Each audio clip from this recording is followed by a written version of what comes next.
Graça e paz, meus irmãos e minhas irmãs, sejam todos bem-vindos a mais uma live contando a nossa história. Vocês estão me ouvindo bem aí? Se alguém tiver, tá todo mundo ouvindo? Dá um sinalzinho aí que estão me ouvindo. Devair, Carol, Adriana, Silvia, Delcina, Carol, sejam todos bem-vindos. Pastor Ramilson. Tá tudo bem aí? Tiz e Balões. Eu vou fazer propaganda da Tiz e Balões aqui, viu? Que bom estarmos juntos. Sejam bem-vindos. Começa a disparar os coraçõezinhos aí para muita gente poder participar, né? Belônio entrou aí. Tudo bem, Belônio? Que bom estarmos juntos, né? Ana Maria, olha, até a Ana Maria tá entrando na live agora. Que bênção. Estamos só aguardando aí o nosso convidado de hoje entrar, para a gente poder juntos aí aprendermos mais, né? Andréia, seja bem-vinda. Thaís, seja bem-vinda. O Edu, a Eli, o Cadu, que bom estarmos juntos nessa segunda-feira de live dos 78 anos da nossa Igreja Metodista Central em Goiânia. E o tema é Contando a Nossa História. Estamos aguardando aí. Enquanto isso, você vai disparando aí. Tem o coraçãozinho que você ficar em cima, você multiplica, né? E todo mundo pode estar sendo informado da live. E também você pode apertar essa setinha aí e através dessa seta você enviar o link para muita gente, né? Olha aí, o Bento Reolon entrou. Que bom. Tá cada vez mais gente entrando. A Márcia de Brasília. Todos são muito bem-vindos. Estamos aguardando aí a chegada do nosso convidado. Keila entrou. Só gente boa entrando hoje, hein? Que é isso?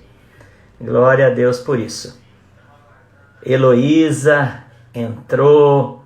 Pastor Fábio de Rio Verde entrou aí também.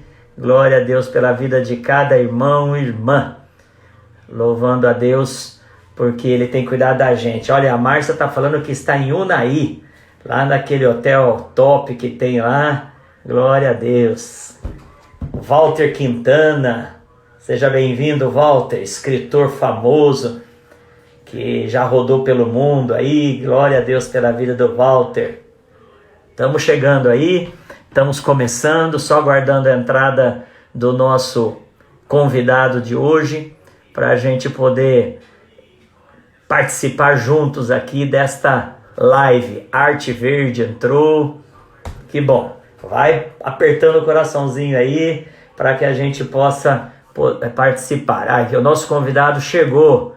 Olha aí, o nosso convidado. Aperte aí pedindo para fazer ao vivo, que daí você entra aqui. Aí eu te aceito. Que bênção. Tá chegando, gente, tá chegando. Será que eu consigo fazer por aqui? Cristiane entrou. Deixa eu ver se eu consigo fazer por aqui. Não consigo não. Deixa eu ver aqui, peraí, aqui. Não dá também não. Doce Herança, Camila, Lucas. Que bom, vamos chegando aí. Nosso convidado, o Bruno. Você tá aí, né? Pede para... Aciona aí esses ícones pequenos aí, pedindo para falar ao vivo, que daí eu te aceito aqui.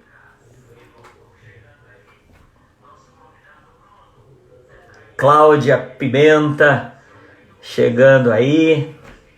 Que bênção estarmos juntos nessa segunda-feira. Graças a Deus por isso.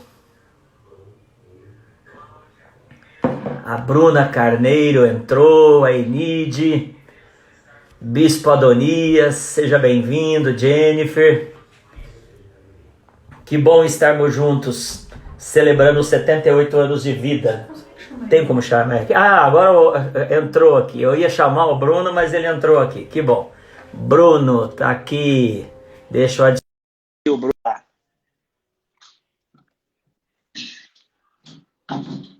Solicitado e aguardando, direto do Mato Grosso. Pastor Bruno, Boa graça e noite, paz. Tudo bom? graça e paz.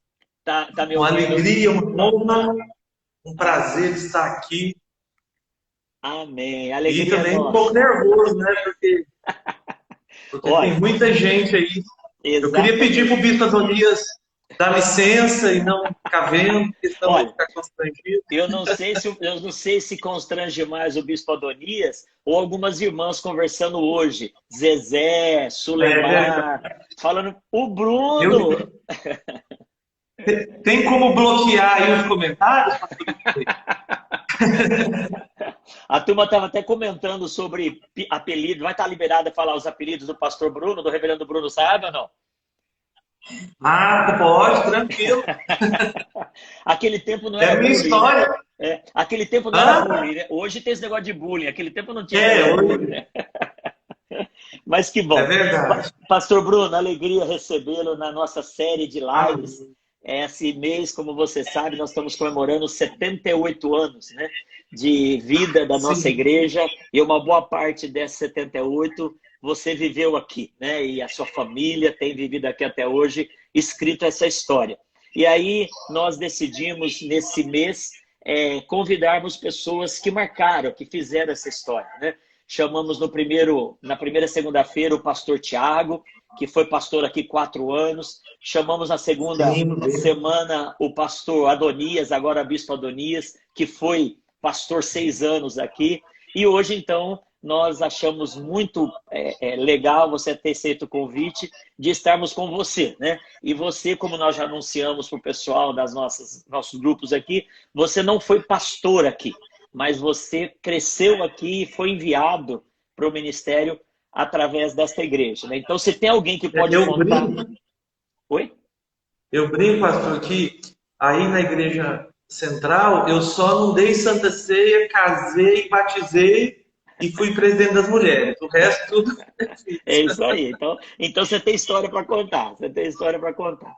Mas então é com essa motivação que a gente quer se reunir nesta noite. A gente sabe que essa história de live é um tempo muito rápido, né?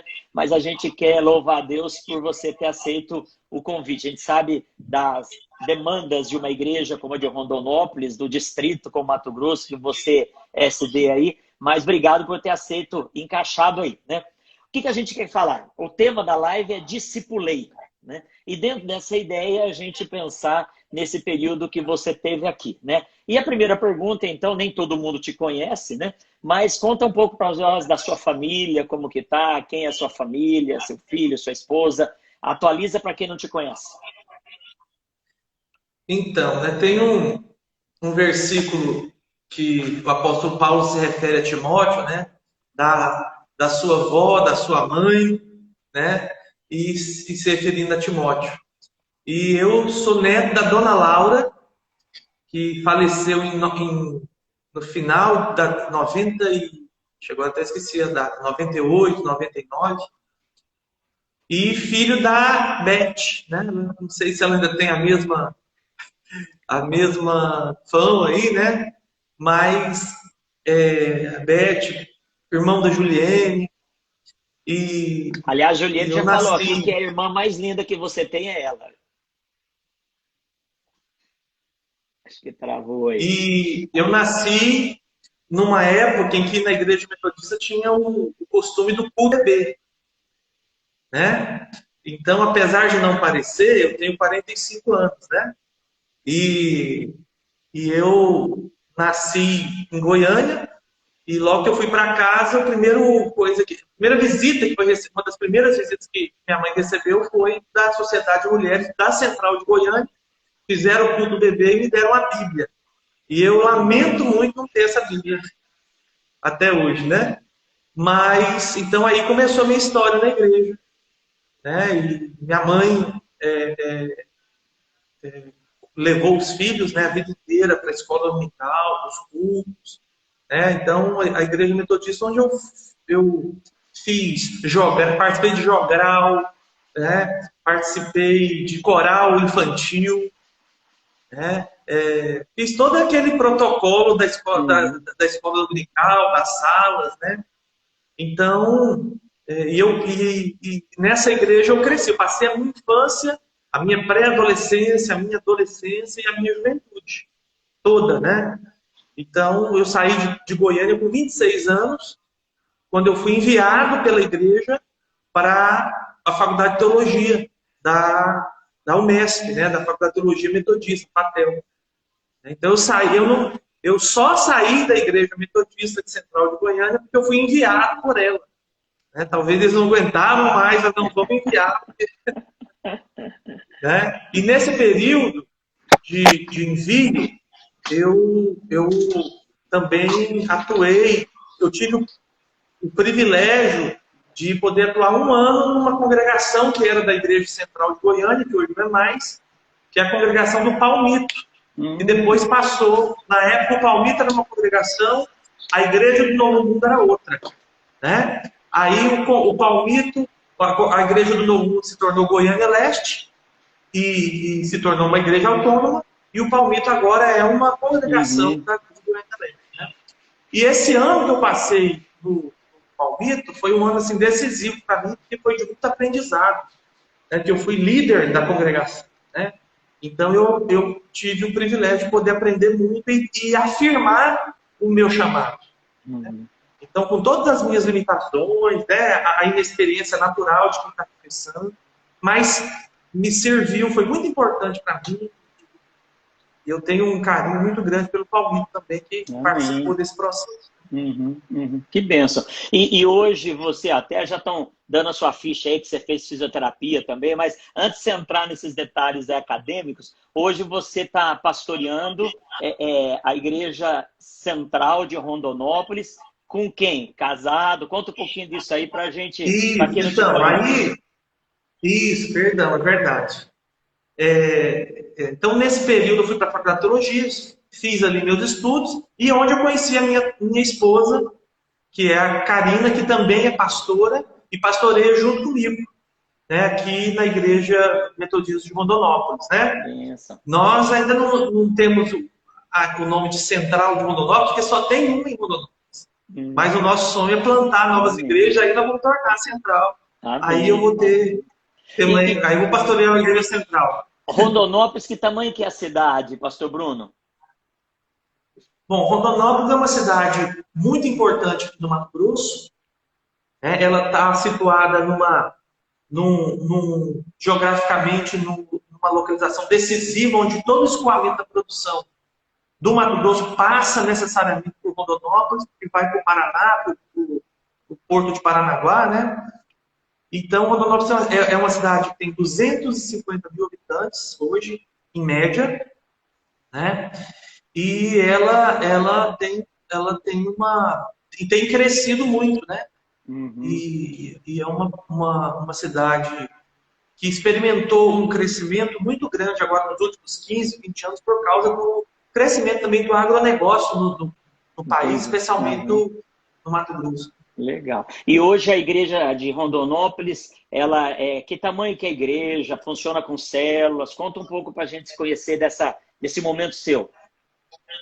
Então, eu pastoreei, antes de Rondonópolis, eu pastoreei a Igreja Metodista em Primavera do Leste. Aí eu posso falar que é central, porque tem uma congregação. Né? E a Central de Primavera do Leste, ali por 11 anos, foi a nossa primeira igreja, tanto minha quanto da Karina. Né? Nossa primeira nomeação, eu pastoreei 11 anos lá e a Karina 10, junto comigo. E aí nós alternamos, teve tempo que ela foi titular, teve tempo que foi eu, né? E depois, em 2017, nós fomos nomeados para a Igreja Metodista de Rondonópolis. A Igreja Metodista de Rondonópolis é a maior igreja do Mato Grosso. É também uma das mais antigas. Eu acho que ela, junto com Cuiabá, é mais antiga. Né? E é uma igreja que experimentou, nos últimos 10 anos, o crescimento proveniente do discipulado. Né? Então, é uma igreja que trabalha em células, e ela saiu assim de uma frequência de 60, 70, 90 pessoas para uma frequência de 350. Que bênção. Né? A gente já teve culto ano passado com mais de 400 pessoas. Amém. E a gente tem um aplicativo que a gente usa para supervisão e monitoramento das células, nós temos mais ou menos em torno de 500 pessoas frequentando nossa célula. Que bênção. É maior, mais do que o número de pessoas que congregam, né? Que bênção. Sim, sim. Glória a Deus. E é porque são pessoas, aí agora, nessas 500 pessoas, inclui-se pessoas que são comprometidas com a célula, sim, pessoas que têm um certo comprometimento e pessoas que são esporádicas. Né? Então, esse número ele vai... eu digo em torno de 500, porque às vezes no mês é 480, no outro 520, no outro 460. Né? No final de ano diminui. Né? Então, a gente tem esse dado porque a gente tem esse aplicativo de supervisão. Benção, benção. E me diga uma coisa, você falou que você, para confirmar o chamado aqui, você pastoreou Palmito 1 ano. E depois você falou que depois da faculdade você foi para Primavera e agora Rondonópolis. Mas e nesse período, você trabalhou na faculdade, você pastoreou alguma igreja em São Paulo? Como que foi? Sim, sim. Eu sempre fui orientado, né, pelos pastores que passaram por mim, que dentro da faculdade de teologia era muito importante que eu me envolvesse com as igrejas. Né? Então, eu tive essa preocupação de me envolver com as igrejas. Me envolver mesmo, de estar ali, frequentar durante a semana, final de semana, justamente para ir adquirindo experiência, aprendizado. Né? Então, quando eu cheguei na faculdade de teologia, eu comecei a trabalhar eu comecei a frequentar a igreja do Rude Ramos, que é ali anexa, né? E depois eu tive a oportunidade de ir para o distrito de Campinas. E eu trabalhei junto com um pastor, que é uma lenda do distrito de Campinas, que o senhor conhece muito bem, que é o pastor Adi Aredes. Né? É uma lenda, né? E é falecido, né? Para mim foi uma grande honra, porque ele era um evangelista nato, um homem apaixonado por Jesus, por almas. E eu trabalhei com ele 1 ano, lá na congregação de... agora me fugiu o nome. Montemor, lembrei agora aí também. Eu lembrei que uma vez nós fizemos um trabalho distrital para construir lá, tipo um dia para Jesus. Eu era do distrito, nós fomos em Montemor. Legal. Exatamente. Eu cheguei em Montemor exatamente depois desse trabalho. Né? E aí a construção do templo, assim que esse projeto aconteceu, eu comecei a trabalhar. Então, para mim, assim, foi um ano espetacular. Foi um ano maravilhoso. Que benção, que benção. Aí depois, eu decidi fazer uma pós-graduação.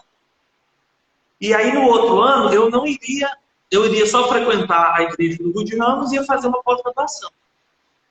Mas, como a gente entra na chuva para se molhar, né? Então Deus me desafiou, surgiu uma necessidade na igreja metodista americana, que hoje é Santa Bárbara, né? Na 5ª região, e eu fui assumir aquela igreja. Aquela igreja o pastor tinha, por motivos pessoais, voltado para a sua cidade de origem, voltado a trabalhar no seu emprego normal, e a igreja ficou sem pastor, isso no mês de abril. E eu assumi a igreja no início do mês de abril. Né? E, então aí também eu fiquei de abril até dezembro. E aí, para o próximo ano, o bispo João, então bispo João Alves, ele nomeou um pastor titular, um pastor experiente para lá e tal, e me deu continuidade no trabalho. Entendi. E aí eu fiquei sem igreja, fiquei desigrejado. Não. Mas eu fiquei no dia, aí eu estava no 3º ano, iniciando o 3º ano da faculdade, eu tinha um culto do envio. E até o dia do culto do envio eu não tinha igreja. Então foi o pastor Jeter Cardoso, da 3ª região, que é um pastor já aposentado, acho que não sei se você deve conhecer. O pastor Jeter, ele foi na FATEL pedir um seminarista, porque ele precisava de um auxiliar e tal, lá para a igreja, a congregação que ele estava, a congregação de Santa Bárbara, congregação na zona leste de São Paulo. Né? E aí o reverendo Nicanor Lopes era o responsável pela 5ª região, ele sabia que eu estava precisando de ir para uma igreja, e aí eu fiz o contato com o pastor Jeter e iniciamos lá. E aí eu fiquei 2 anos na igreja de São Mateus, né? Conhecida no bairro de Santa Bárbara, na zona leste de São Paulo. mas ela conhecia, é uma congregação da igreja de Santo André, né? Hoje ela é autônoma, mas ela era uma congregação da igreja de Santo André. Aí eu passei 2 anos lá, e também o pastor Jeter me deu todas as condições de desenvolver o ministério, de exercer pastoreio, de pregar, de dar aula de escola dominical, de aconselhar, de acompanhar jovens. Então, assim, foi fundamental essas 3 igrejas na minha Esse vida, aprendizado, Americana, né? Baltimore Aí, ó, e São Mateus. o Tiago aqui tá Aí, ó, falando, São Mateus aqui, aí, ó. Eu tenho excelentes São recordações Mateus. de São Mateus, né? Quando eles iam nos encontros de carnaval lá de Valinhos, né? O pessoal de São Mateus. Uhum. Isso. Então, o Tiago é um cara assim que eu amo, a família dele, os pais dele foram padrinhos do meu casamento. Que benção, Né? que benção. Então, E por eu falar amo em muito essa casamento, família. a Juliene acabou de escrever aqui, Biê, eu não sei quem que é Biê, você casou na Metodista Central, né? Que benção. Para variar, né? Pastor Bruno, Graças a Deus. E foi uma honra. Pode falar, pastor. A Juliene também nos lembrou aí que você tem formação em fisioterapia. Conta para nós um pouquinho como que foi a sua vocação, né? Que época que foi, que idade você tinha, quem era o seu pastor que te direcionou para o ministério pastoral, para desenvolver a vocação através da formação acadêmica. Conta um pouco do seu chamado ministerial aí para nós. Como que foi isso? Minha mãe, ela tinha um Fusquinha. Eu fiz aqueles velhos, 1980 alguma coisa. Né? E eu estava no carro com ela, não sei se eu tinha 5 anos, 7 anos. Eu falei para minha mãe, eu vou ser pastor. E ela falou assim, tá doido, menino? Alguma coisa assim, né? Não lembro exatamente, mas eu lembro que eu falei. Né? E aí eu tinha mais ou menos uns 13, 14 anos, e o pastor da Igreja Metodista Central é o pastor Daniel Paulo de Faria, marido da dona Marlene, né? Querida e amada dona Marlene. E na casa, tem uma... onde... Aí, anexa à quadra da igreja, né? Onde você sobe uma escada, tem uma casa. E nessa casa morava o pastor que era o auxiliar do pastor Daniel. O então pastor que tinha cabelo preto, o pastor Adonias. Olha que ele está aí na live. Né? Que tinha um Fiat 147 que pertencia à igreja toda. Todo mundo usava o Fiat 147. Né? Inclusive eu dirigi bastante. E aí, eles estavam tomando chimarrão. Eu não lembro quem é que estava tomando chimarrão com ele, se era o pastor que está nos Estados Unidos agora, o pastor Juarez, que gostava muito de chimarrão. E aí eu entrei, eu não gostava de chimarrão na época, né? Aí eu entrei lá, subi lá, não sei porquê, e aí cheguei, estavam os 3 pastores tomando chimarrão, aí eu falei assim, nossa, aqui só tem pastor. Aí o pastor Daniel olhou para mim, falou assim, chegou o quarto. Glória a Deus. Eu era menino. Não, então isso para mim foi muito marcante, né? Amém. Porque foram palavras que Deus foi confirmando na minha vida. Amém. Né? E aí até eu chegar à decisão de me tornar pastor, foi um processo, porque Deus me abençoou que eu pude amadurecer a ideia. Né? Não foi uma coisa assim, precipitada, foi porque num momento, um acampamento que eu fui, né? Alguma coisa assim. Mas foi algo que foi sendo construído na minha vida, desde então. Né? Aí entrou a fisioterapia, porque o meu grande sonho na minha vida, né? E eu digo assim, que foi o Isaac, o primeiro Isaac que eu tive que oferecer, foi o meu sonho de fazer medicina. E meus pais investiram a vida inteira em mim para isso. Né? Mas eu tive que sacrificar esse sonho, por causa do chamado. E aí, em vez de fazer medicina, eu fiz fisioterapia, porque eu prestei vestibular na mesma época dos dois. Prestei para fisioterapia e para medicina. E como um era estadual e o outro era federal, eu passei só em fisioterapia. Passei na estadual. E aí eu falei, não, eu não vou fazer mais um ano de cursinho, porque eu não vou submeter meus pais a um peso desse e eu ter uma faculdade pública para fazer. Né? E aí eu fiz a fisioterapia e me apaixonei pela profissão, que é linda, que é maravilhosa, né? Mas eu sabia que seria teria que ser um outro Isaac da minha vida. Mais cedo ou mais tarde eu teria que sacrificá-lo.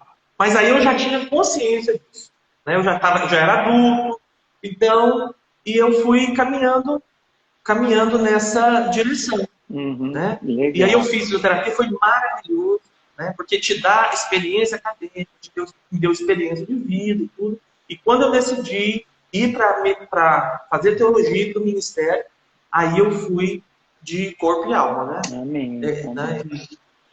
Me entreguei a isso mesmo. E é interessante, pastor Bruno, que você sabe que a nossa igreja tem muitos médicos, né? E médicas. E eu falo sempre que o ministério, a função de médico é mais do que um trabalho, é um ministério, é um sacerdócio, né? Com certeza. Nos tempos bíblicos, o sacerdote que dava alta, que avaliava a doença, que dava alta, né? Então, quem sabe, quando você sentiu o chamado para a medicina, já não era um chamado para o ministério sacerdotal, né? E aí foi sendo confirmado e você está aí hoje sendo um médico para salvar ou para curar vidas, não só do ponto de vista da biologia, do físico, mas também do espiritual, do emocional. Glória a Deus, porque você não se apegou à questão estritamente material, né? Porque a gente sabe que medicina é um trabalho que, na maioria das vezes, dá um bom retorno financeiro, né? E a gente sabe que pastor é uma função que, na maioria das vezes, não dá um bom retorno financeiro, né? Então, glória a Deus, porque você aceitou o desafio de Deus, né? Glória a Deus por isso. Agora, pastor... Glória a Deus, né? Pode... Não, pode terminar. Glória a Deus que na igreja metodista, né? Como nós somos a metodista, então o pastor realmente não tem essa compensação financeira. É verdade. Mas deixa eu perguntar... Isso aí é irrelevante. Benção. Deixa eu perguntar uma coisa. Conforme for o nosso tempo, no final a gente volta a falar sobre isso. Mas eu queria que você pincelasse algumas coisas do ponto de vista das suas experiências aqui. Quais são os fatos e memórias que te marcam na IMCG? Quais são as coisas que você fala? Isso cada vez que eu lembro em Goiânia, isso me vem à mente. Tem coisas boas, espirituais, engraçadas. Conte algumas para nós aí. Assim, por exemplo, uma coisa que para mim é marcante são as escolas bíblicas de férias, né? E um fato que aconteceu uma vez, né, que a minha família também toda aqui, meus primos, né, e tal, tem gente aí, a Jutuma, minha irmã e outras pessoas, a Dona Enide, né, lembra muito bem dos meus primos, né, filhos da tia Sueli, né? E nós estávamos na escola dominical, a escola bíblica, sábado, aí terminou a escola bíblica, aquela coisa maravilhosa que era a escola bíblica, né? A gente era criança e tudo mais, e o fusquinha da minha mãe lotado de menino, e minha tia Sueli e minha mãe está chegando para deixar a tia Sueli em casa. Aí a gente está chegando na casa dela e está vendo uma fumaça preta. Uma fumaça preta. Quando chega, era um incêndio na casa da tia Sueli. E aí, quando a gente chegou lá, a empregada estava com o Murilo e o Danilo no colo, que eram os menores que não tinham ido para a escola dominical, da escola bíblica, porque o Danilo tinha colocado fogo no sofá e incendiou a casa. Então foi o... Aí eu lembrei de João Wesley, né? Verdade. Então isso aí na infância. Agora, na adolescência e pré-adolescência, uma das coisas que foi marcante na minha vida foi o acampamento Ebenezer. O acampamento, né? Nós tínhamos uma congregação no setor oeste, e aí essa congregação não desenvolveu, e aí foi decidido vender lá para comprar uma chácara. Então foi feito isso e aconteceu dessa forma. E aí foi um terreno, né, com muito pouca infraestrutura, né? E aí nós fizemos o primeiro acampamento de carnaval lá.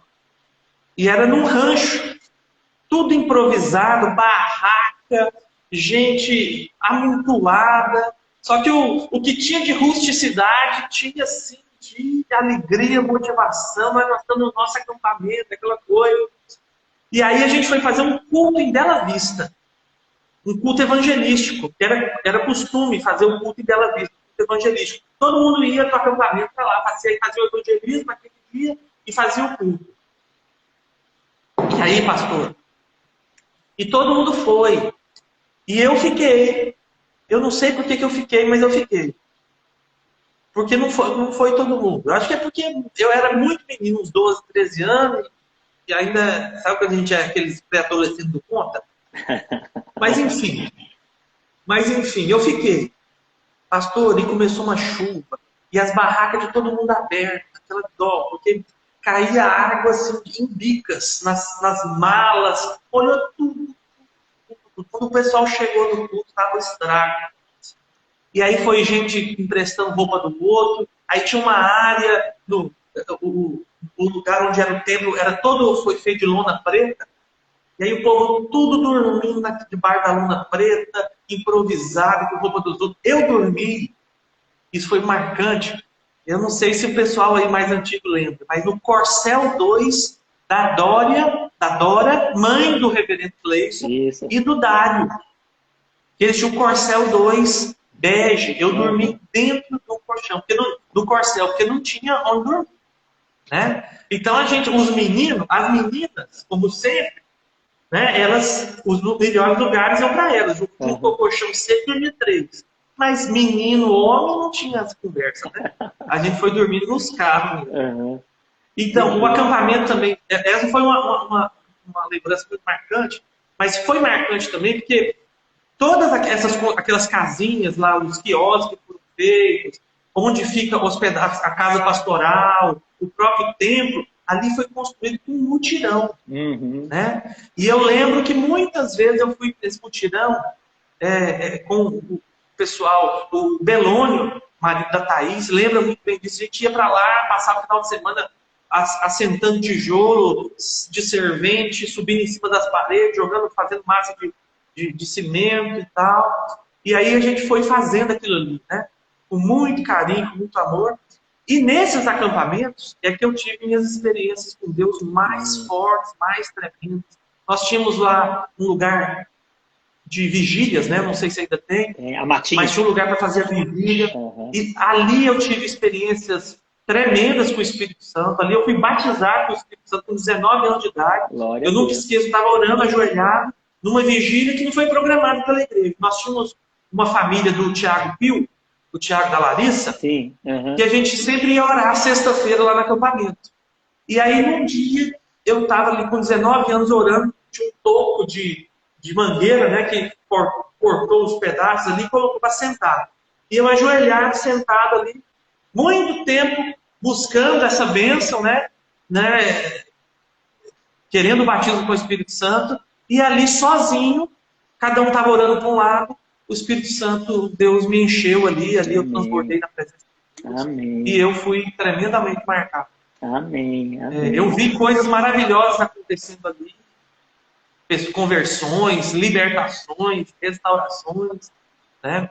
Então, assim, o acampamento tem uma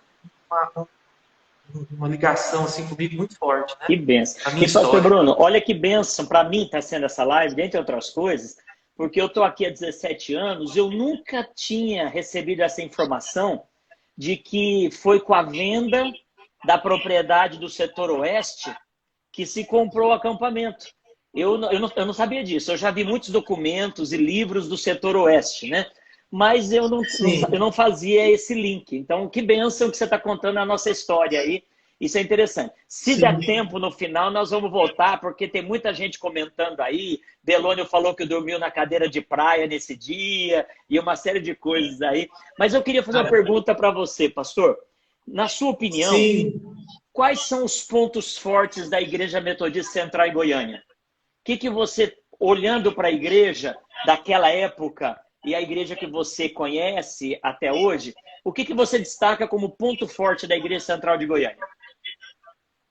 Bom, o que sempre a gente ouvia das pessoas que nos visitavam, né, das pessoas novas, com todos os defeitos, que não existe igreja perfeita, né?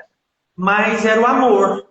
As pessoas se sentiam amadas na igreja metodista. Né? Então nós tínhamos muito a característica dessa igreja família, né? De você, não apenas porque tinha famílias, mas porque ao você chegar nela, você se sente numa família.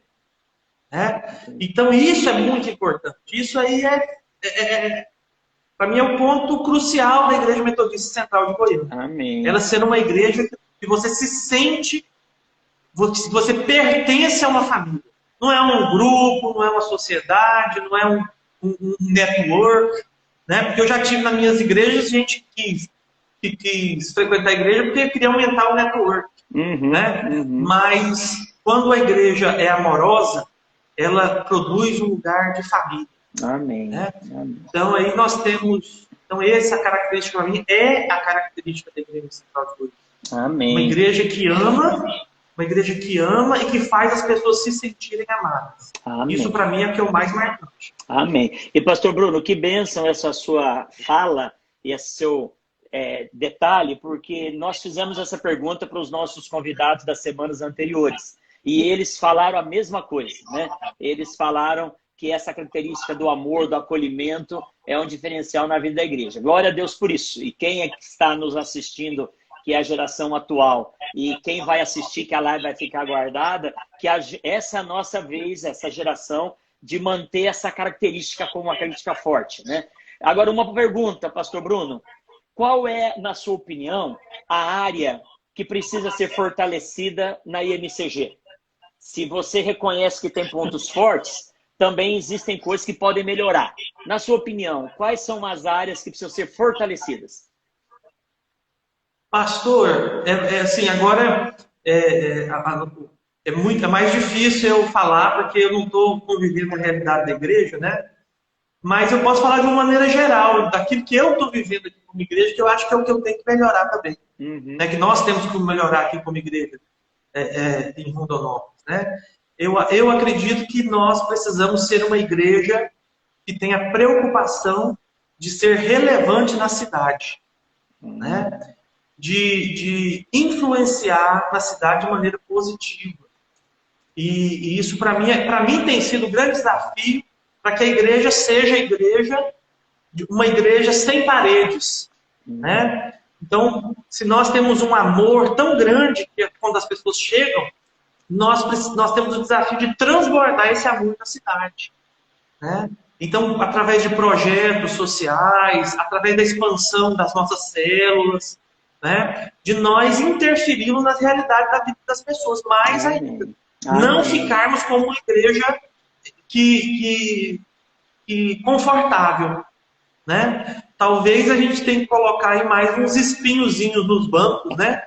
Para que a gente... Ou tirar o banco, tira o banco, que daí fica em pé.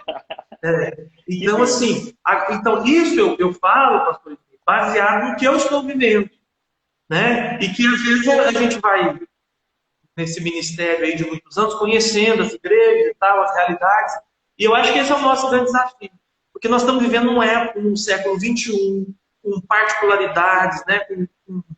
Onde a igreja precisa estar contextualizada, precisa responder assim, com força ao seu contexto. Né? E as pessoas estão olhando para nós, né? E perguntando por que essa igreja está aqui, por que ela existe.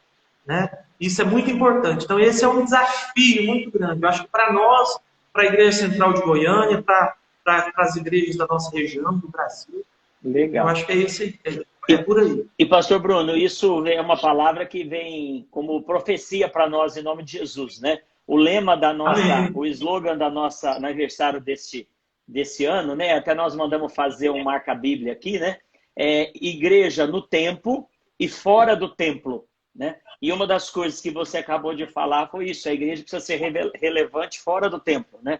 Porque o acolhimento é um ponto forte, mas ele é um ponto forte para quem entra, né? Agora, fora das quatro paredes, é o desafio de ser relevante e fazer diferença, né? Louvamos a Deus pela vida da pastora Raimunda, que entrou aí, e tantos outros, né? Essa live é interessante que até a sogra está sendo homenageada, né? A Juliane está homenageando a sogra. O reverendo Marco Aurélio, que acho que faz tempo que não liga para a mãe para economizar, está falando oi, mãe, aqui pela nossa live. É família, né? Mas, pastor Bruno, aproveita e faz a... deixa eu te perguntar, ou fazer outra pergunta. Nós, nessas lives, temos brincado com a palavra discipulei. E se a gente pegar essa palavra e separá-la em duas, fica discipulei. E a palavra de pular, eu queria fazer menção dela para você discorrer um pouco para a gente aqui hoje. Você, nessa experiência, ter passado por diversas igrejas, ter vivido um tempo de pastoreio onde a dinâmica do discipulado não é como nós temos hoje. A pergunta para você falar um pouquinho da sua experiência para nós é por que você entende que muitas igrejas e muitos cristãos pulam o discipulado, não querem se envolver, querem ser cristãos, ser metodista, mas no discipulei eles pulam o discipulado, né? Pela sua experiência, o que você pode nos ajudar nisso? Você vê isso como uma verdade? Eu vejo. É porque, em primeiro lugar,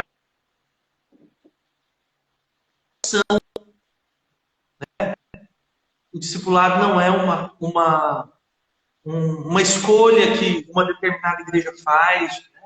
O discipulado é a maneira que Jesus ensinou os discípulos a realizarem, a serem igreja. Né? Então, isso aí eu acho que é até uma discussão superada. Deveria, pelo menos. Né? Então, nós não temos alternativa. Jesus nos deu uma ordem: fazer discípulos. Agora, o fazer discípulos é para quem é discípulo. Eu não posso fazer uma coisa que eu não sou. Então, eu tenho que ter um coração de discípulo. Né? Então, eu tenho que ser uma pessoa ensinável, eu tenho que ser uma pessoa quebrantada, eu tenho que ser uma pessoa que enxergo que eu preciso crescer, portanto, eu preciso seguir alguém. E nós seguimos a Jesus. Entender que eu sigo a Jesus, mas Jesus coloca pessoas para que eu siga. Né? Então eu preciso ter, o discipulado ele nos chama a ter a coragem de receber, de aceitar o desafio de crescer. Isso inclui se expor, isso inclui você ter um encontro com quem você é de verdade. Por isso que eu acho que é mais fácil pular. Né? Por exemplo, o jovem rico, ele foi seguir Jesus, mas em vez dele na hora dele tomar a decisão, ele discipulou. Né? Ele não quis. E foi o contrário de Zaqueu. Zaqueu mergulhou. Né? Mergulhou de uma maneira total e plena. E aí a colheita foi compatível com a escolha que cada um fez. Entendi. Então, acho que as pessoas pulam o discipulado porque também o discipulado ele vai tocar em áreas que devem ser curadas, tratadas e expostas, porque não há nada que não existe tratamento sem que seja exposto, né? Então o discipulado é muito desafiador. Então por isso que alguns preferem pular. Agora, são escolhas, né? Agora o que a gente não tem escolha é de não discipular. Nós não temos. Se eu sou cristão, eu tenho que fazer discípulos. Né? Isso aí para mim é fundamental. Entendi. Entendi. E pastor Bruno, pegando essa ideia do pular, a gente também tem a situação da palavra discipulei, e se você fizer uma nova composição, você fica com a última sílaba, lei. Né? Então, discipulei. A gente às vezes ouve pessoas dizendo que elas não querem se envolver com o discipulado nos modelos atuais, porque elas veem como um método, elas veem como uma camisa de força, elas veem como regras que precisam ser praticadas para alcançar o crescimento, a multiplicação e os números. Então, uma pergunta que eu quero fazer para você discorrer um pouco sobre ela é se essa ideia do discipulei também não corre o risco do discipulado transformar em lei, em legalismo, né? Em dar mais valor para o método do que para as pessoas, dar mais valor para o vaso do que para o que tem dentro. Então, alguns argumentam que pulam porque acabam se firmando ou vendo só o legalismo da coisa? Como que você vê isso? Você concorda com essa afirmação que muita gente faz do discipulado um legalismo? Como que é? Com certeza, porque existe o discipulado, o conceito, né, o discipulado bíblico de Jesus e metodologias de discipulado, ou seja, estruturas que são construídas para que o conceito seja aplicado. Né? Então você tem aí vários métodos que todos nós conhecemos, MDA, DNA, da linha, igreja em células, e por aí vai, inúmeras metodologias, né, que nasceram nas suas igrejas de origem, foram desenvolvidas nelas e aperfeiçoadas, né, naquela realidade, naquele contexto. O grande problema que aconteceu é que muitas igrejas, muitos pastores e líderes, pastoras, eles viram o crescimento daquela igreja, da igreja A, B ou C, e falaram, não, eu quero crescer igual ele cresceu. Aí ele foi lá e copiou o método. Né? E aí quando você faz isso, você traz o quê? A lei, a letra. Uhum. Né? Então, e aí aplicaram esse método como se a prosperidade, no sentido do crescimento que aquela igreja teve, ela se devia àquela metodologia. Não, aquela metodologia são técnicas que você desenvolve, porque o contexto pede, você vai desenvolver ferramentas. E aí a pessoa traz para a sua realidade, e aquelas técnicas que serviram lá, elas começam a não servir aqui. Entende? Por quê? Porque cada contexto tem sua realidade, seu desenvolvimento. E aí, não respeita a cultura daquela cidade, não respeita a história daquela igreja. Né? E aí, o que acontece? Começa a haver uma imposição, lei, legalismo. E o discipulado de Jesus, ele é tudo menos lei. E toda vez que você engessa o discipulado em técnicas, você está o anulando. Eu falo para você, pastor, porque eu tenho essa experiência no meu ministério. Né? Então nós começamos a aprender com uma igreja que tinha, uma igreja de milhares, de dezenas de milhares de pessoas, que tinha a sua técnica, e o nosso erro foi achar que aplicando ali ipsis literis, né, igualzinho, ia dar certo. Só que não é assim. Você tem que aplicar, você pode se inspirar. Eu me inspiro em outras igrejas, em outros ministérios. Eu acredito que o pastor Edson também, todos nós. E é muito importante essa inspiração, porque nós temos muito que aprender. Né? Porém, nós não podemos, de maneira alguma, idolatrar sistemas. Porque senão nós matamos o discipulado. O discipulado, ele fundamentalmente, ele precisa acontecer no coração. Ele é relacionamento. Então ele tem que ter fundamentos, e uma ferramenta que o senhor usa aí em Goiânia pode ser que não funcione comigo, e vice-versa, mas que funciona lá em Rio Verde ou no Tocantins, né? E assim, é claro que eu posso aprender, existem coisas, iniciativas, projetos que eu posso aprender com a Igreja Bicentral de Goiânia, não, vou trazer para cá, para Rondonópolis. Como que nós vamos aplicar esse conceito de Rondonópolis? É igual? Não é, porque é diferenciado.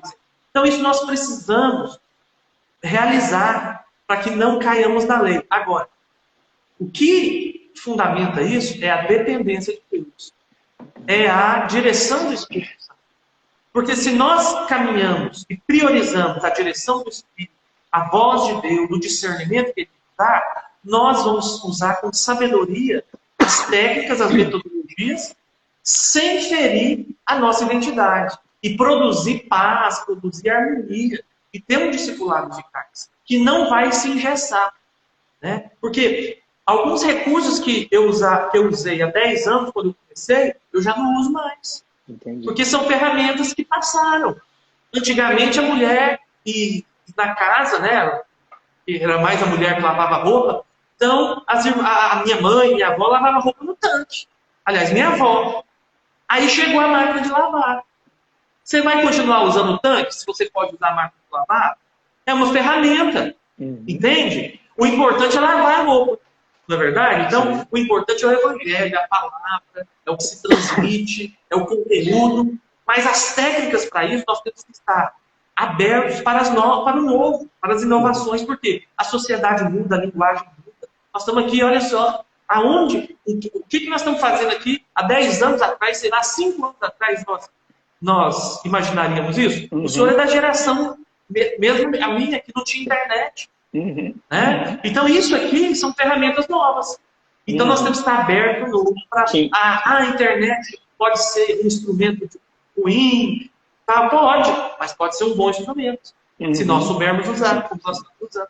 Interessante. Então, é interessante isso, gostei dessa sua analogia, porque o importante é o objetivo da roupa lavada. Se a pessoa tem um irmão aqui que ele participando da live aqui, eu acho que ele mentiu, depois ele vai ter que pedir perdão. Mas é o Todinho, ele falou que ele sempre lava na mão, né? Mas o fato é que se eu tenho uma máquina, ou um tanquinho elétrico, ou um daqueles tanques de colocar na beira do rio, né? Um ou outro vai gerar mais desgaste ou menos desgaste, mas o importante é a gente cuidar da essência e não da forma, né? Como disse a Jutuma aí. Agora, pastor, nós temos infelizmente aí 7 minutos e eu quero fazer um link... vai muito rápido. Eu quero fazer um link com 2 coisas. Aqui, ó, a mulher do Todinho falou que ele tem certeza que lava, que ela tem certeza que ele lava a roupa. A dúvida. Muito tempo junto, né? Se fosse uma live só de homens, pastor, eu ia fazer um comentário aqui, mas como né, uma live aberta. Nós temos um grupo de WhatsApp aqui da igreja que é da Sociedade Metodista de Homens, né? E nesse grupo rola algumas coisas, ele está tentando se defender, por isso que ele colocou isso, que ele sabe que ele não pode reagir aqui. Mas uma coisa que eu queria fazer um link do que você falou é com relação a essa questão da experiência. Você falou que é relacionamento, discipulado é relacionamento, é vida na vida, é viver intensamente aquilo que Deus tem e a gente só pode dar aquilo que a gente recebeu. Mas também você falou lá no começo das suas experiências na matinha. Você falou que lá, quando tinha 19 anos, você teve uma experiência sobrenatural de enchimento de espírito, John Wesley chamava de segunda bênção. Mas a pergunta que eu quero te fazer nesses minutos, para você fazer as suas considerações, é que a impressão que a gente tem é que discipulado tem tudo a ver com experiência e com relacionamento. Experiência e relacionamento tem a ver com avivamento. É a vida, porque a gente sempre falou que avivamento é o que Paulo fala em Gálatas 2:20. Não sou eu mais quem vivo, mas é Cristo que vive em mim. E discipulado é vida na vida. Então, quando Jesus vive em mim, é avivamento. Quando a minha vida é projetada na vida de outra pessoa para ajudá-la na formação do caráter de Cristo, isso é vida na vida, discipulado. Então, a impressão que dá, pastor Bruno, é que não dá para desvencilhar avivamento, experiência, com o discipulado, ou discipulado fora disso, né? Então, se você, nesses minutos aí, se você pudesse comentar com a gente, né? Aí é a última configuração do discipulei, eu volto para o pulei, porque aqui na igreja você conhece o pastor Ramilson. O pastor Ramilson, ele gosta de dar os pulinhos dele, né? Ele, quando vai sentindo o poder de Deus assim, ele fica pulando e a turma já brinca de apelidou de pastor pipoca, né? Mas no pulei enquanto experiência sobrenatural. Você falou que a sua primeira experiência foi ajoelhado num toco de árvore, né? Mas cada um teve a sua. Mas o que se fala para os seus irmãos e irmãs aqui de Goiânia que aprenderam a te chamar de Bruno Cabeça? Aliás, por que é Bruno Biê, você sabe? É porque quando a Juliene nasceu, ela era bebezinha, assim, de 2 anos, estava começando a falar. E meu irmão, quando sempre gritava, falava, eles me chamavam de Bruninho. Né? Aí ele falava, Bruninho! Olha. Aí, a Juliene Nenê não dava mais falar Bruninho, aí começou a me chamar de Biê. Ela pulou e ficou Biê. E aí foi essa explicação. Pelo menos é a explicação que eu tenho. Né? Não sei se é isso, mas tem sentido. Tem mais sentido. Tem todo sentido. Bruninho. Agora tem um apelido, e o apelido Cabeça, né? Que eu nasci com a cabeça de adulto. Aí eu tinha o cabeça também de adulto, aí depois eu cresci e a cabeça ficou tamanho normal, como baixinho. Agora, isso aqui deve ter sido o problema do Césio, não é possível, porque o Thiago É, Pio também. O Thiago Pio fala que o apelido dele, Pio, é por causa do tamanho da cabeça. Acho que é uma unção que não, determinou o o Thiago, tamanho. mas o Thiago Pio, eu nunca tive a pretensão de tirar o reinado dele de maior cabeça da Igreja Metodista. Ele é. Pastor Bruno, fale um pouco para nós nesses minutos, aí temos 4 minutos, sobre essa experiência do avivamento, dessa busca, e Suculento. Sim. isso é importante para nós. Então, eu tenho um versículo que é marcante, né, para todos nós, que é Atos 1:8. Mas recebereis poder ao descer sobre vós do Espírito Santo e ser-me-eis minhas testemunhas, né, em todos os lugares, né, desde ali localmente, Jerusalém, Samaria, e aí vai até os confins da terra. Né? Então, assim, metodologias são importantes, ajudam, nos fazem organizar, né? A gente precisa de disciplina. O Wesley tinha uma disciplina e uma metodologia também que ele usou, nós conhecemos, né? Bandes, classes, tudo mais. Né? Agora, o que a gente vê tanto na experiência de Wesley e nas experiências mais contemporâneas é a presença do Espírito Santo, o poder de Deus. Né? Então, nós, e o poder de Deus, ele nos foi outorgado, né? Como a palavra diz, né? Pedro diz isso, né? Que o Espírito nos foi outorgado para nós sermos testemunhas. Então, a experiência com o Espírito Santo, seja ela da intensidade que for, da maneira como for, através dos dons espirituais, das mais diversas formas que o Espírito Santo se manifesta, ela tem que apontar para a formação de uma testemunha viva de Cristo. Né? E uma testemunha viva de Cristo. Estava lendo um livro hoje, né, que nós temos que frutificar a vida de Cristo em nós, de modo que as pessoas que convivam conosco, ao saírem da nossa presença, elas sintam que estavam perto de Jesus. Amém. Né? Então, isso para mim foi uma grande esfolada. Né? Eu tenho sido, nesse tempo de pandemia, eu tenho sido esfolado por alguns livros. Amém. Né? Graças a Deus por isso. Tem me desafiado, me exposto. Né? Então, é fundamental, eu acho que é isso, pastor. As experiências com o Espírito Santo são importantes, elas são para a edificação do corpo, elas trazem vida, elas trazem respostas, mas, fundamentalmente, o Espírito Santo ele quer nos fazer testemunhas. E essas testemunhas nos fazem discipuladores de excelência. Quando nós somos essa testemunha, nós nos tornamos, porque nós temos o que oferecer. Nós temos Jesus em nós. Então, o avivamento, ele precisa gerar Cristo em nós. Amém. É a vida de Cristo. No pensar, no falar e no agir. Né? Então, Jesus precisa ser manifesto nas nossas palavras, nos nossos pensamentos, nas nossas atitudes. Né? E nós somos falhos. Né? Porém, quando nós vivemos nessa dimensão, o Espírito Santo, que nos faz testemunhas, nos conduz a agir como Cristo, a refletir, a voltar atrás, a melhorar, não é? A olhar com olhos de misericórdia, a se enxergar com olhos de misericórdia, enxergar o outro com amor e se doar. Né? Porque quando Cristo vive em nós, nós nos doamos para Deus. Né? E isso é o avivamento. Né? Porque barulho, eu já vivi momentos de muito barulho, de muitas manifestações sobrenaturais, legítimas e ilegítimas, que a gente sabe que tem, né? Mas o que marca as nossas vidas, né? É quando nós somos consolidados como testemunhas de Cristo, por meio da ação do Espírito Santo. Amém. Então a gente pode dizer que não existe discipulado sem avivamento, e avivamento nos impulsiona para o discipulado verdadeiro, né? Para sermos discípulos e fazermos discípulos. Porque Jesus diz, né? Todo poder me foi dado nos céus e na terra. E aí, depois que ele declarou isso, ele disse, ele nos enviou. Então, não pode haver esse divórcio jamais, porque senão nós vamos estar fazendo a obra de Deus sem Deus. Sim. Amém. Então, nós fazemos porque ele nos enviou e ele nos reveste o poder. Discipular não é fácil. Você deve ter vários líderes aí assistindo. E eles vão concordar comigo. É difícil, não é fácil ser um líder do céu. Não é fácil cuidar de pessoas. Se a gente não tiver o poder de Deus nos investindo, Pastor nós Bruno, vamos conseguir. estamos acabando. Deus abençoe você. Alegria tê-lo conosco.